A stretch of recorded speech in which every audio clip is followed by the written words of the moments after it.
Hi girls, ഇന്ന് ചക്കക്കുരു കൊണ്ട് ചെയ്യുന്ന എൻ്റെ ഫേവറേറ്റ് ആയിട്ട് നിങ്ങൾക്ക് കാണിച്ചു തരാം. കഴുകി ക്ലീൻ ചെയ്ത് വെച്ചിരിക്കുന്ന ചക്കക്കുരു ഇതുപോലെ നാലായിട്ട് കട്ട് ചെയ്ത് വെക്കണം. നാലായി പിറന്ന ചക്കക്കുരു കഴുകി വൃത്തിയാക്കി ഒരു പാത്രത്തിലോട്ട് എടുക്കുക. 2 ടീസ്പൂൺ മുളക് പൊടി, മഞ്ഞൾപ്പൊടി 1/2 ടീസ്പൂൺ, മസാലപ്പൊടി 1 ടീസ്പൂൺ. അതിൻ്റെ കൂടെ ഞാൻ യൂസ് ചെയ്യുന്നത് ഉപ്പ് വെള്ളമാണ്. നിങ്ങൾക്ക് വേണമെങ്കിൽ ഉപ്പും യൂസ് ചെയ്യാവുന്നതാണ്. നന്നായി കുഴച്ച ശേഷം ഇനി ഒരു അരമണിക്കൂർ റെസ്റ്റ് ചെയ്യാൻ വെക്കാം.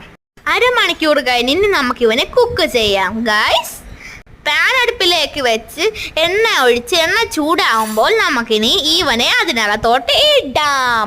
തീ സിമ്മിൽ വെക്കാൻ മറക്കല്ലേ കൂട്ടുകാരെ.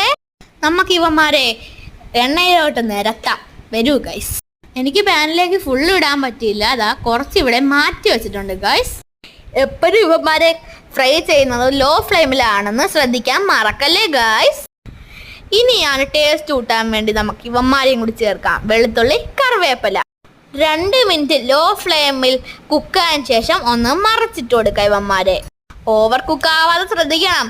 2 മിനിറ്റ് ഇവരെ സിമ്മിലിട്ടതിന് ശേഷം തിരിച്ചിട്ട് കൊടുക്കണം. ഓവർ കുക്കായാൽ കല്ല് പോലെ ആവും, നമ്മളെ പല്ലും പോവും.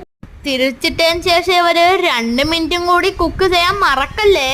ഈ കുരുക്കുട്ടന്മാരെ ഒരു പാത്രത്തിലേക്ക് ഷിഫ്റ്റ് ചെയ്യാം. എന്നിട്ട് നമുക്ക് ബാക്കിയുള്ളവരെയും കൂടി ഫ്രൈ ചെയ്യണ്ടേ. സെയിം മെത്തേഡിൽ ബാക്കിയുള്ളവരെയും കൂടി കുക്ക് ചെയ്തെടുക്കും. ഇതെന്റെ വാപ്പുവിന്റെ റെസിപ്പിയാണ് ഗൈസ്. 1.5 പ്ലേറ്റ് കാലിയാക്കാൻ ഈ ഒരു ഐറ്റം മാത്രം മതി. ഞാൻ ചുമ്മാ പറയുമല്ല, നിങ്ങളും വേണമെങ്കിൽ ട്രൈ ചെയ്ത് നോക്ക്. നാരങ്ങയൊക്കെ പിരിഞ്ഞ് ഒരു സ്പെഷ്യൽ ടേസ്റ്റിന് വേണ്ടിയാണ് ഗൈസ്. സംഭവം സൂപ്പർ ഗൈസ്. ഇവനെ ഇങ്ങനെ തിന്നാനും നല്ല ടേസ്റ്റ് തന്നെയാണ് ഗൈസ്. അപ്പം ശരി ഗൈസ്, ഞങ്ങൾ പോയി ചോറ് കഴിച്ചിട്ട് വരാം. Winding up. It's me Muzammil. എല്ലാവരും ചാനൽ സബ്സ്ക്രൈബ് ചെയ്യാൻ മറക്കല്ലേ.